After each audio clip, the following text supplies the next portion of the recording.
Biology. क्या start करेंगे बाबू? Biology. पहले इसका सिलेबस लिखवाना चाहूंगी मैं कि हम इसमें क्या क्या पढ़ेंगे। तो सबसे पहले पढ़ेंगे बेसिक बायोलॉजी। क्या पढ़ेंगे? Basic biology. बेसिक बायोलॉजी में हम 3 चीजें पढ़ेंगे। सबसे पहले पढ़ेंगे जीवन की उत्पत्ति। जीवन की उत्पत्ति यानी आज जैसे मैं आपको मनुष्य के रूप में दिखाई देती हूं कि मैं एक क्या हूं? मनुष्य। तो ये बैक्टीरिया से, मोनेरा से प्रोटिस्टा, प्रोटिस्टा से फंजाई, फंजाई के साथ साथ प्लांटी, प्लांटी के साथ साथ एनिमेलिया। किस तरह ये डेवलपमेंट हुआ? अर्थ का जब फॉर्मेशन हुआ तब जीवन कैसा था, फिर उसके बाद जीवन का विकास कैसे होता चला गया। तो सबसे पहले क्या पढ़ेंगे इसमें? जीवन की उत्पत्ति। दूसरे नंबर पर पढ़ेंगे कोशिका या कोशिका विभाजन। कोशिका विभाजन। तीसरे नंबर पर पढ़ेंगे उत्तक। फिर हम पढ़ेंगे बेसिक बायोलॉजी के बाद डायरेक्ट आएंगे जेनेटिक्स पर। किस पर आएंगे बाबू? जेनेटिक्स। जेनेटिक्स का मतलब होता है आनुवांशिकता। आनुवांशिकता। आनुवांशिकता के बाद हम पढ़ेंगे फिजियोलॉजी। क्या पढ़ेंगे? फिजियोलॉजी। फिजियोलॉजी के बाद आएंगे हम ह्यूमन हेल्थ पर। ह्यूमन हेल्थ, जितनी भी वैक्सीन है वो यहां पढ़ेंगे। Human health. इसी में हम पढ़ेंगे इम्यूनिटी, प्रतिरोधक क्षमता। फिर इसके बाद हम आएंगे बायो टेक्नोलॉजी पर। ये आपका सिलेबस है। इस सिलेबस में कोई प्रॉब्लम? लिख लिया सबने? लिख लिया? लिखो। पढ़ेंगे हम पहला पिलर जो है जीवों के लक्षण। जीवों के लक्षण।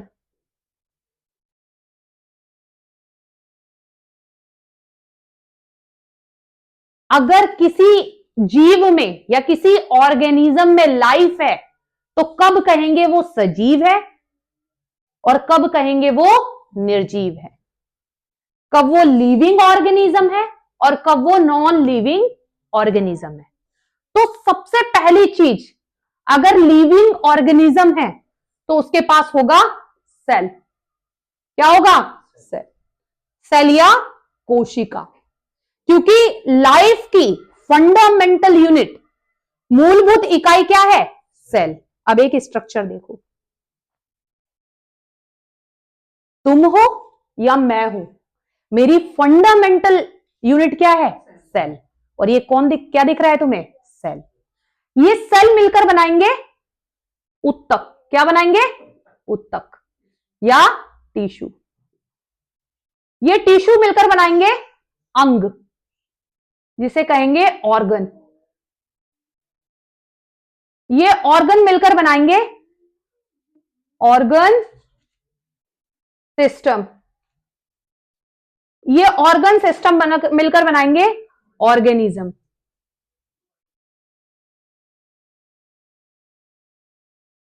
ये जो यहां से यहां तक देखा, इसे बोलते हैं हायरार्की। क्या बोलते हैं? हायरार्की। एक तरीके का सोपान है जो ये पाया जाएगा किसी भी लिविंग ऑर्गेनिज्म में। अब आप बोलोगे मैम ये सेल है, आपके पास है लाइफ, और आपके पूरे शरीर में सबसे छोटी इकाई क्या है? कोशिका। ये क्या है? कोशिका। अब आप बोलोगे मैम ये बना किससे? फादर का लिया शुक्राणु, जिसे बोलते हैं स्पर्म। मदर क्या लिया? अंडाणु, जिसे बोलते हैं ओवम। फ्यूजन हुआ और क्या बन गया, ये सेल बन गया। जब एक लाइफ बनती है तो सबसे पहले एक सेल बनता है। ये कितने सेल हैं, एक। फिर ये डिवाइड होता है, फिर वो डिवाइड होकर मिलता है, ऊतक बनता है, टिश्यू बनता है, फिर उससे ऑर्गन बनता है, फिर ऑर्गन सिस्टम बनता है, जैसे डाइजेस्टिव सिस्टम, जैसे रेस्पिरेटरी सिस्टम, जैसे सर्कुलेटरी सिस्टम। फिर इस सिस्टम से मिलकर एक ऑर्गेनिज्म बनता है।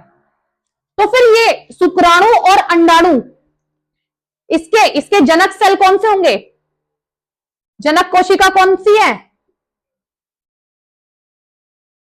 ये दोनों। इन्हीं दोनों से मिलकर तो ये बना है। तो किसी भी लाइफ की फंडामेंटल यूनिट क्या है, सेल। बाबू यहां मैं समझाऊंगी, डिक्टेट जो भी करना है वो मैं आपको ग्रुप में डाल दिया करूंगी, इससे आपका टाइम वेस्ट नहीं होगा। तो सबसे पहले हमने क्या पढ़ा, सेल। दूसरे नंबर पर नई कोशिकाओं का निर्माण पुरानी कोशिकाओं के विभाजन से होता है। अब ये जो सेल बना एक, आप तो एक ही सेल थे ना, फिर ये कई सेल बनेगा, 1 से 2 बनेगा, 2 से 4 बनेगा, 4 से 8 बनेगा, 8 से 16, ऐसे मिलियंस ऑफ सेल बनते जाएंगे। तो नई कोशिका जब नया ये बना, ये 2 बने, 2 सेल बने, तो ये पुरानी कोशिका को विभाजित हुई, तभी तो नई कोशिका बनी। फिर ये 4 में 2, फिर ये भी 2 बन गए ना, 1 से 2, 2 से 4। तो नई कोशिकाओं का निर्माण पुरानी कोशिकाओं के विभाजन से होता है। अब आप बोलोगे मैम इसका एक अपवाद है वायरस। क्या, वायरस। क्यों अपवाद है, वायरस के पास कोई कोशिका नहीं है। तो वायरस के पास है क्या, एक बाहरी संरचना है जो प्रोटीन की बनी है, और उसका अनुवांशिक पदार्थ है या तो डीएनए या तो आरएनए। आप इस कोशिका को कभी भी लेबोरेटरी में आर्टिफिशियल तरीके से नहीं बना सकते। इसी को कहते हैं भगवान, इसी को कहते हैं गॉड एग्जिस्ट करता है।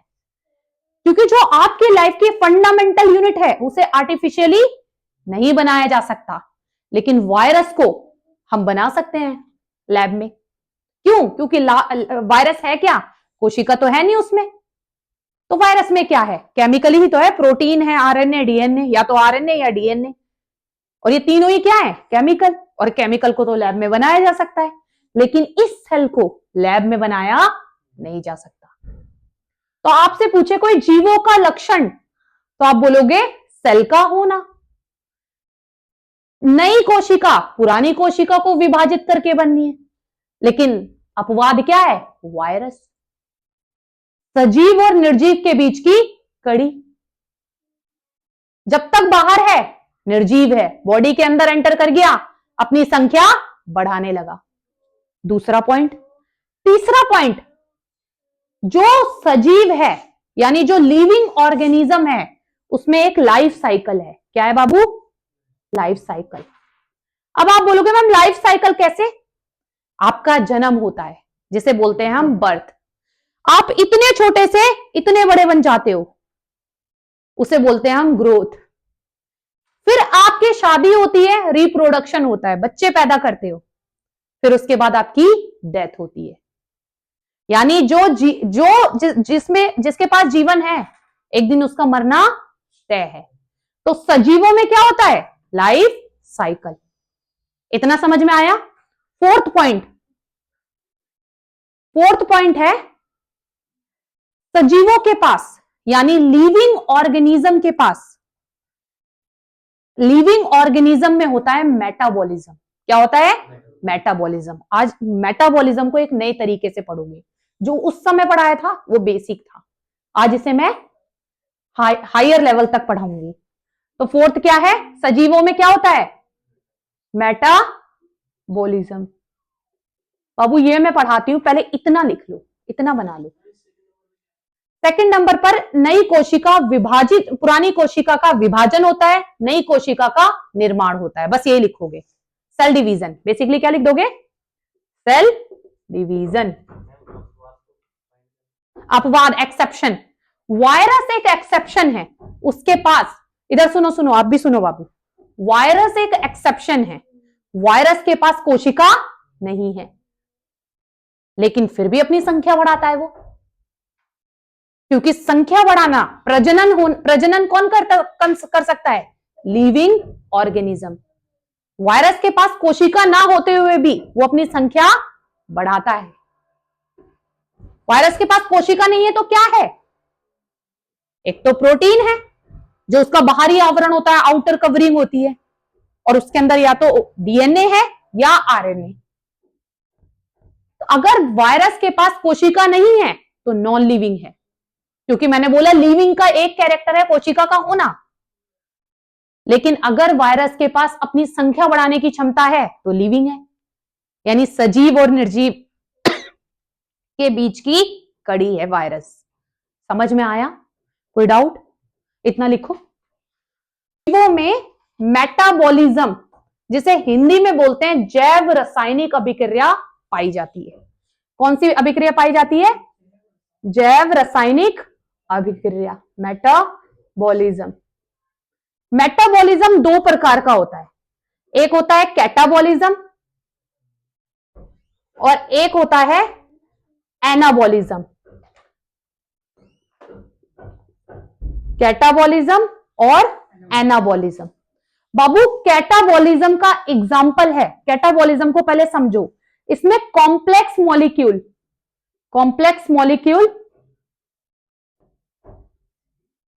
सिंपल मॉलिक्यूल में तब्दील होता है।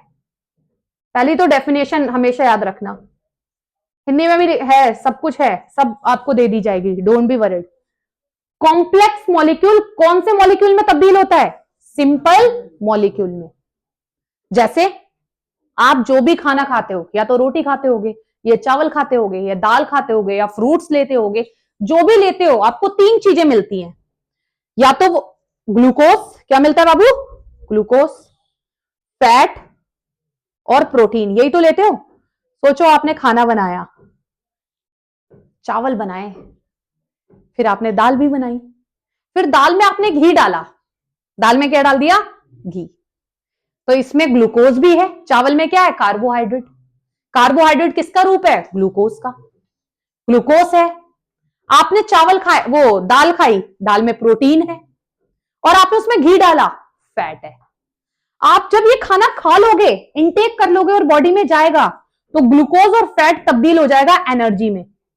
किसमें तब्दील हो जाएगा बाबू? एनर्जी में। और प्रोटीन तब्दील हो जाएगा अमीनो एसिड में। किसमें तब्दील होगा बाबू? अमीनो एसिड में। आपने देखा होगा, एक चीज नोटिस करी होगी, छोटे बच्चे बहुत खाना खाते हैं और बूढ़ा इंसान खाना कम खाता है। क्यों? छोटे बच्चे खाना क्यों खाते हैं? क्योंकि ये एनर्जी आपको वृद्धि और विकास, एनर्जी क्यों चाहिए? ताकि आपकी बॉडी वृद्धि कर सके और आपका क्या हो सके? विकास। अगर वो खाना ज्यादा खा रहे हैं, उन्हें इतने छोटे से इतना बड़ा बनना है, तो वृद्धि और विकास के लिए क्या चाहिए? एनर्जी। तो उन्हें क्या लग रही है? ज्यादा भूख लग रही है, क्योंकि उनकी वृद्धि भी हो रही है, उनका विकास भी हो रहा है। वृद्धि और विकास के लिए क्या चाहिए? एनर्जी। और वो एनर्जी उन्हें किससे मिल रही है? फूड से। बूढ़ा इंसान कम खाना क्यों खा रहा है?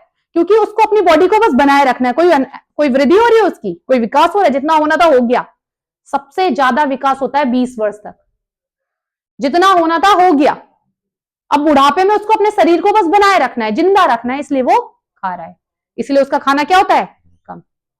वो खाना कम खाते हैं। तो मैंने बोला, आपने खाया जो भी ग्लूकोज, आपने चावल लिए, कार्बोहाइड्रेट का है, कार्बोहाइड्रेट है चावल में। बेसिकली कार्बोहाइड्रेट किसका रूप है? ग्लूकोज। आपने घी डाला दाल में, ये क्या था? फैट। जब ये आपकी बॉडी में गया तो किस में तब्दील हो गया? एनर्जी में। ये कॉम्प्लेक्स मॉलिक्यूल था, किस मॉलिक्यूल में बदल गया? सिंपल। आपने प्रोटीन लिया, आपने दाल खाई, दाल आपकी बॉडी में जाकर किस में तब्दील हो गई? अमीनो एसिड में। ये जो दाल थी, ये जो दाल में प्रोटीन था, ये कॉम्प्लेक्स मॉलिक्यूल था। ये किस मॉलिक्यूल में टूटा? सिंपल। जिसका नाम है अमीनो एसिड। समझ में आया कैटाबॉलिज्म। अब आता है एनाबॉलिज्म। अब आपने जो अमीनो एसिड प्रोटीन खाया और प्रोटीन टूटा अमीनो एसिड में, किसमें? अमीनो एसिड में। ये आपकी बॉडी में जब टूट चुका है अमीनो एसिड, तो ये दोबारा जाकर अमीनो एसिड जुड़ेगा। अमीनो एसिड क्या करेगा? एक दूसरे से जुड़ेगा और क्या बना देगा दोबारा? प्रोटीन। क्या बना देगा? प्रोटीन। अब इस प्रोटीन से क्या होगा? इससे आपका संरचनात्मक विकास होगा, आपके शरीर का। अब एग्जांपल देती हूं, संरचनात्मक विकास होगा। आपके शरीर का कौन सा विकास होगा? संरचनात्मक। अब इस चीज को समझो, संरचनात्मक मतलब क्या होता है? आप छोटे से थे, आप बड़े हो गए। अगर आप बड़े हो रहे हो तो आपकी हड्डियां बढ़ रही हैं, लेकिन हड्डियों पे मसल्स भी तो चाहिए, मांस चाहिए या नहीं चाहिए? क्या चाहिए हड्डियों पर? मांस। वो मांस कहां से बनता है? प्रोटीन से। किससे बनता है? प्रोटीन। अगर आपके शरीर में प्रोटीन की कमी है तो हाइट तो बढ़ जाएगी, आपकी हड्डियां लंबी भी हो जाएंगी, एकदम ऐसे रहोगे। उस पर मांस चढ़े, इसके लिए क्या चाहिए आपको? प्रोटीन। चिकन खाते हो, चिकन में लेग पीस होता है, लेग पीस खाते हो, दांतों में रेशे फंसते हैं, लेग पीस उसके रेशे। आखिर रेशे हैं क्या? प्रोटीन। रेशे क्या है? कौन सी प्रोटीन है? कोलेजन। कौन सी प्रोटीन है? कोलेजन।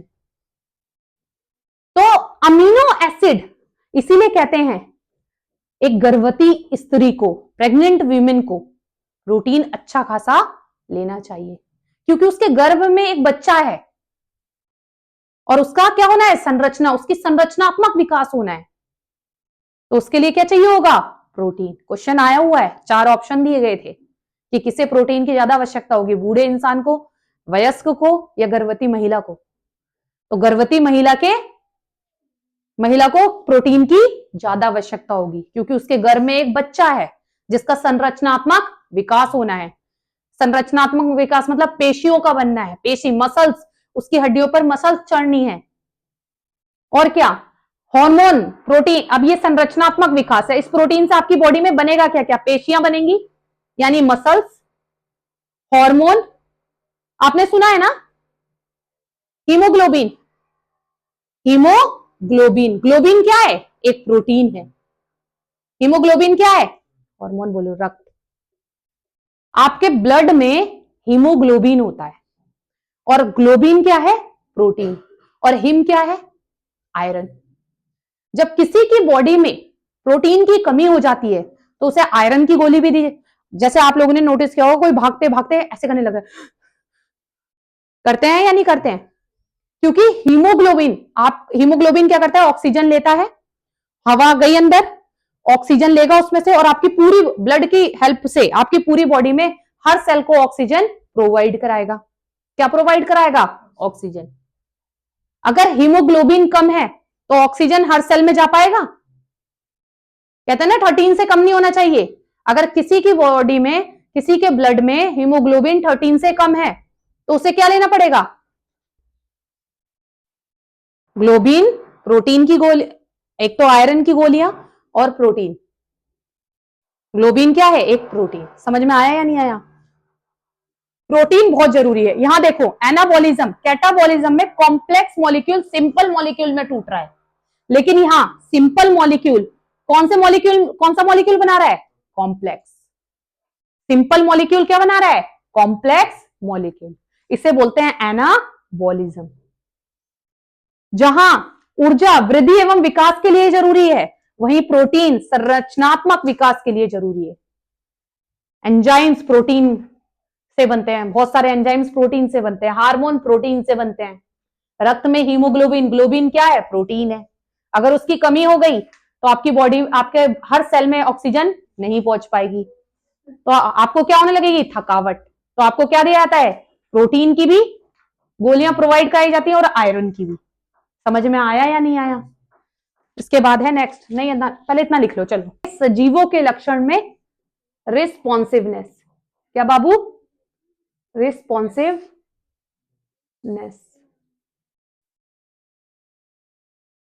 रिस्पॉन्सिवनेस का मतलब होता है, एग्जाम्पल देती हूं। आपने चने कई बार पानी में डाले होंगे। चना जब स्प्राउट करता है तो उसमें 2 पॉइंट बनते हैं, देखा है ना? ये एक नीचे की तरफ जाती है और एक ऊपर की तरफ उठती है। देखा है? चने को पानी में डाला है तो उसमें दो चीजें निकलती हैं ग्रीन ग्रीन कलर्स की जब स्प्राउट करता है। एक नीचे की तरफ जाता है, एक ऊपर की तरफ। कभी सोचा क्यों? जो ऊपर की तरफ जा रहा है वो लाइट के प्रति, लाइट के साथ रिस्पॉन्स कर रहा है। किसके साथ रिस्पॉन्स कर रहा है? लाइट। और जो नीचे जा रहा है वो ग्रेविटी के साथ रिस्पॉन्स कर रहा है। किसके साथ रिस्पॉन्स कर रहा है? ग्रेविटी। समझो ये है, ऐसे ही होता है कुछ, मुझसे बन भी नहीं रहा, ऐसा है ना? एक ऐसे निकलता है, एक ये किसकी तरफ रिस्पॉन्स कर रहा है? ग्रेविटी की तरफ। और ये किसकी तरफ रिस्पॉन्स कर रहा है? लाइट। ऊपर क्या है? लाइट। ऊपर क्या है? ऊपर क्या क्या है? लाइट। सन क्या दे रहा है? लाइट। तो एक लाइट की तरफ रिस्पॉन्स कर रहा है और एक ग्रेविटी की तरफ। पहला कि अगर सजीव है तो रिस्पॉन्स करेगा। टच मी नॉट प्लांट, छुई मुई, क्या बोलते हैं उसे? छुई मुई। जैसी छू दोगे वैसी क्या करेगा? मुरझा जाएगा। समझ में आया? तो क्या होता है इसके अंदर? रिस्पॉन्स। फिर 6 नंबर पे आता है अडप्टेशन। इसे ध्यान से समझना बाबू, अडप्टेशन, ध्यान से समझना इसे बाबू। हम हैं ह्यूमन, विपरीत परिस्थितियों में भी हम सरवाइव कर जाते हैं। अनुकूल में तो बढ़िया से रहते हैं, लेकिन परिस्थितियां बदलती हैं तब भी हम सरवाइव कर जाते हैं। हमें -40 पे ले जाओ तब भी हमारे शरीर के अंदर का टेम्परेचर 37 रहेगा। हमें 50 डिग्री पे ले जाओ सहारा रेगिस्तान में, तब भी हमारे ब्लड का टेम्परेचर कितना रहेगा? 37। लेकिन कई जीव ऐसे होते हैं जिनमें अडप्टेशन नहीं होता। अडप्टेशन कि परिस्थितियां हमारे अनुकूल हो या विपरीत हो, हम मनुष्य हमेशा सक्रिय रहते हैं। सक्रिय मतलब एक्टिव। हमेशा क्या रहते हैं बाबू? एक्टिव। चाहे टेम्परेचर -40 पहुंच जाए तब भी हमारा शरीर के अंदर का टेम्परेचर कितना रहेगा? 37। चाहे टेम्परेचर एक्सट्रीम हो जाए, बहुत ज्यादा हो जाए, बहुत बढ़ जाए, सारा रेगिस्तान में 50 डिग्री तक होता है, तब भी हमारे शरीर के अंदर ब्लड का टेम्परेचर क्या रहेगा? 37। लेकिन जैसे ही एक्सट्रीम समर आ गई तो आपको मेंढक, सांप ये सब नहीं दिखाई देंगे। क्यों? अपने बिलों में रहने लगेंगे। बिल में रहेंगे, क्या करेंगे? हाइबरनेशन में चले जाएंगे, निद्रा में सोते रहेंगे। मगरमच्छ, घड़ियाल, मेंढक तो आपको बरसात में ही दिखते हैं ना, उससे पहले दिखते हैं? एक्सट्रीम समर में भी नहीं दिखेंगे, बहुत ज्यादा गर्मी में भी नहीं दिखेंगे, बहुत ज्यादा ठंड में भी नहीं दिखेंगे। क्यों? कहां चले जाते हैं ये? हाइबरनेशन में। कहां चले जाते हैं? निद्रा में। किसमें चले जाते हैं? निद्रा में। शीत निद्रा में भी जाते हैं और ग्रीष्म निद्रा में भी जाते हैं। शीत निद्रा में कब जाते हैं? जब टेम्परेचर बहुत कम हो गया। हाइबरनेशन, सो रहे हैं, जब सो ही रहे हैं, जगह ही नहीं है, तो क्या खाएंगे? वो उतनी एनर्जी स्टोर कर लेते हैं अपनी बॉडी में, इतना खा लेते हैं, इतना रख लेते हैं, फैट एनर्जी देता है, पता है या नहीं पता? उसको स्टोर कर लेते हैं। लेकिन हम एक्सट्रीम समर हो या एक्सट्रीम विंटर हो, हम हमेशा एक्टिव रहते हैं। क्यों? कभी सोचा है? हमारा ब्रेन जो है, हमारे ब्रेन में एक ऑर्गन होता है, उसे बोलते हैं हाइपोथैलेमस। कौन सा ऑर्गन होता है? हाइपोथैलेमस। ये कहां होता है बाबू? ब्रेन में। यहां पर। कहां होता है? यहां पर। हाइपोथैलेमस क्या करता है? हमारे शरीर के टेम्परेचर को नियंत्रित करता है। किसके? शरीर के टेम्परेचर को क्या करता है? नियंत्रित। यानी एक्सट्रीम समर हो या एक्सट्रीम विंटर हो, हमारे ब्लड का टेम्परेचर कितना रहेगा? 37 डिग्री। क्यों रहेगा 37 डिग्री? क्योंकि कौन रेगुलेट कर रहा है? हाइपोथैलेमस। कहां पर है? ब्रेन में। लेकिन जैसे ही एक्सट्रीम ठंड पड़ी या एक्सट्रीम गर्मी पड़ी तो मगरमच्छ, घड़ियाल, सांप, मेंढक ये सब हाइबरनेशन में चले जाएंगे। किस में चले जाएंगे? हाइबरनेशन, निद्रा में, सोते रहेंगे। क्या करते रहेंगे? सोते रहेंगे। लेकिन हम हर वेदर में क्या करते हैं? एक्टिव। क्या ये गुण हमें ही है? ये मैमल्स में पाया जाता है। किसमें बाबू? मैमल्स, स्तनधारी। किसमें पाया जाता है? स्तनधारी। और किस में पाया जाता है? एवेस। कौन होते हैं ये? पक्षी, इनमें पाया जाता है।